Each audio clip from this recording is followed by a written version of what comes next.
What's up, guys? It's James from Adrenaline. Just doing a quick couple-minute video on the tail assembly and the rear can for the Adrenaline Luxe AIRE.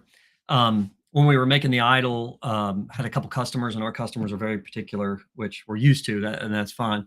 Um, you know, want help adjusting the gap between the tail cover and the main body if they felt that there was a gap too much, and or if it did any kind of chattering while firing or anything like that. So, and Nick Mays last year said, "Hey, you guys should consider changing the way this operates." And so we spent some time in his booth looking at really all the iterations of how companies, interact with their tail assembly and how they pull their cores out. And we really liked how Bob Long created the magnetic vertical pull tail cover, and then honestly, I think Planet improved it by adding a detent type system. So instead of popping back down like Bob did, it stays up so you can pull it rearward. So we spent quite a bit of engineering, and this is the most engineering we've ever done on a gun by far. And engaging actual, engineers to assist us, multiple ones, and this was a complicated feature, but we changed the way the tail assembly operates. And now, aside from tilting like all the Luxes have, as far as I can remember, it just pulls up vertically. So if we hide the tail cover itself, you can see kind of how this operates.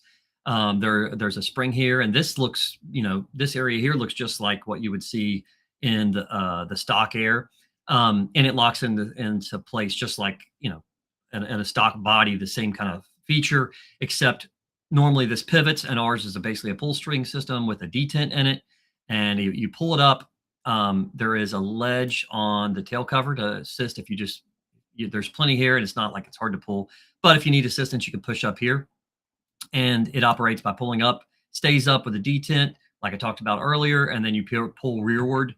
So the fit is very tight. There's no fitment issues or cracks or anything like that. Obviously, it's not going to be chatter because the way the detent spring operates.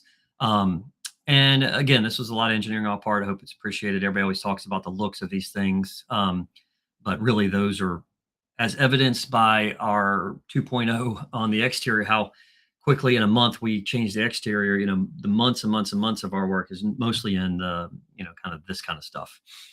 And if you are the type of player that plays with your thumb on a tail cover, obviously that's been a problem in the past, like on an idle, for instance, or an X or any of those, it would burp a little bit of air if you pushed as it tilted. So now, obviously, because of it's a vertical pull, you can rest your thumb on it, even push on it. If you're pushing inward, no problem whatsoever. I know some people like to snap shoot that way. So anyway, that's a brief description. I wanted to show what's going on there and how we operated it. Essentially the rear can, which is the black part, and everything that's highlighted here is what kind of that's the magic sauce that makes it work. And we're excited about it because, again, this was kind of a pretty good endeavor on our part, and we're proud of it. So if you have any questions about it, let us know. I'm doing a series of tech videos to show some of these mods, and this is the tail assembly.